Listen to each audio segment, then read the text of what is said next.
अमृतान, अमृतान मतलब अंकुरित अनाज। दिनक में फल मेवा जान, फल ले लिया, थोड़ा मेवा ले लिया। ना हो चाय सिगरेट पान, दही शहद से हो सत्कार, ताजा सब्जी फल खावे, दवा नहीं फिर फल लावे। डॉक्टर घर वाली हो, गौ माता घर पाली हो, गुरु गुरु में लालन हो, सबके चेहरे पे लाली हो, गौ माता घर पाली हो, तब परिवार नियोजन हो। ऐसा हमारा परिवार होना चाहिए, घर में गौ माता हो, हंसी खुशी सब रहे। इसी तरह का अभी मैंने कहा शिव विद्या, शिव जी के गले में क्या थे, नाग थे। आपके घर में परिवार में शिव मित्रों में किसी न किसी से मनमुटाव हो जाता है, तो आपको शिव बनना है। मैंने पिछली बार भी आई थी तो मैंने बताया था कि आपको शिव ऐसे बनना है कि जो आपके हित चाहने वाले लोग हैं वो तो आपको अच्छे लगेंगे, लेकिन जो हित चाहने वाले लोग हैं उनको भी नाग की तरह आपको अपने पास ही रखना है, उनसे भी आपको दूर नहीं जाना। कई बार हम सोचते हैं मेरे तो परिवार में इतनी प्रॉब्लम है, मन तो करता छोड़ छाड़ के नहीं हिमालय पर्वत पे चला जाता है। तो ऐसा नहीं करना है, आपको परिवार में रहना है, सबके बीच में रहना है। किसी का बेटा सही नहीं, किसी का बहू सही नहीं, किसी का कुछ सही नहीं, किसी का सब कुछ सही है तो भी शरीर सही नहीं, और अपना आपा ठीक तो सब कुछ ठीक, अभी अपनी सेहत ठीक है तो बाकी सब कुछ पॉजिटिव नजर आता है आपको। तो इसलिए शिवोहम शिवोहम शिवोहम। अब हमें हनुमान जी की उपासना करते हैं, राम जी की करते हैं, शिव जी की उपासना करते हैं, लेकिन उनकी तरह बनने की कोशिश नहीं करते।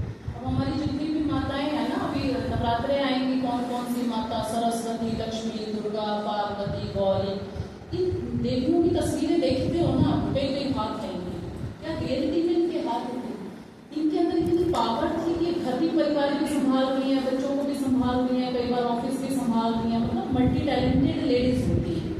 ये हाथ पुरुषों के नहीं है, पुरुषों को तो सिर्फ थे, वो भी रावण के थे, बाकी जो हाथ थे वो देवियों के थे, कि देवियों में इतनी वर्किंग कैपेसिटी होती है कि एक साथ कई काम संभाल।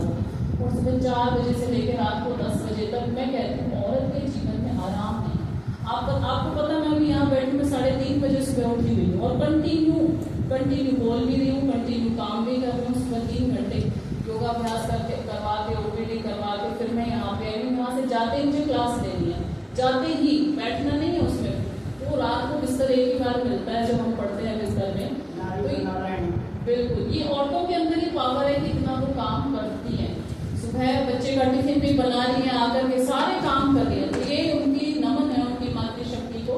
लेकिन उसके लिए आपको स्ट्रांग बनना पड़ेगा, और स्ट्रांग बनने के लिए आपको योग प्राकृतिक चिकित्सा को अपनाना पड़ेगा। और जो योग प्राकृतिक चिकित्सा को अपनाएगी, मैं उसको गारंटी देती हूँ, कम से कम उसे, अब मेरी उम्र हो गई 45 साल, मुझे तो ऐसा लगता है मैं 16 साल की हूँ, मुझे तो पता ही नहीं रहता, मुझे इतनी एनर्जी। आपकी उम्र बढ़ेगी लेकिन ऐसा लगेगा एनर्जी बढ़ रही है आपके बाल भी सफेद होंगे, स्किन भी डाउन होगी, सारे बुढ़ापे के लक्षण तो हल्के फुल्के आएंगे, लेकिन अंदर से एनर्जी ऐसा लगेगा हर समय हवा में उड़ रही। ये आप करके देखो 4 महीने नेचुरोपैथी को, आप खुद कहोगे कि वास्तव में बहुत मजा आ रहा है। शुरू में तो जब नेचुरोपैथी को फॉलो करते हैं, कच्चा खाते हैं, तो वीकनेस फील होती है, लेकिन 1 महीने बाद वही वीकनेस धीरे धीरे एनर्जी में बदल जाती है। आप लोगों को कितना भी काम कर रहे थकते नहीं है।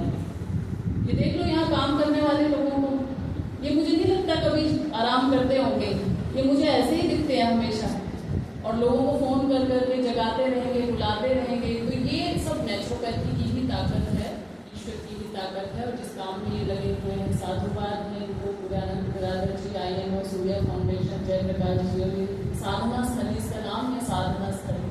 तो आप लोग यहाँ पे आए, आपका भी सौभाग्य है, परम सौभाग्य है कि आप लोगों ने यहाँ करके। मैं आपको यहाँ की कहानी बताऊं तो मैं 7th स्टैंडर्ड से यहाँ आती हूँ साधना स्थली के अंदर। मेरे पिताजी जब यहाँ आते थे, डॉक्टर सलीला तिवारी जी, डॉक्टर ओम प्रकाश आनंद जी, हमारे पिताजी, ये बड़े बड़े जो सीनियर नेचुरोपैथ आते थे, तो मैं इनके साथ आती थी उंगली पकड़ के पिताजी। तो हम उनकी वर्कशॉप में बैठे होते थे, उनको सुन रहे होते थे कि क्या बोल रहे हैं। तो हमारा नाता तो यहाँ से साधना स्थली से बहुत पुराना है। तो आप भी कभी गुड़गांव की तरफ आए, विजिट करें, जरूर सेंटर पे आए, 7 दिन का समय मिले तो वहाँ पर भी लगा करके जाए। वहाँ तो चार्जेस ज़्यादा है, यहाँ तो बहुत कम में करवा रही हूँ मैं तो कहती हूँ कुछ भी नहीं है यहाँ तो चार्जेस, और बड़ी सुंदर जगह है, तो आप लोग सौभाग्यशाली हैं। हाँ, गुड़गांव के पास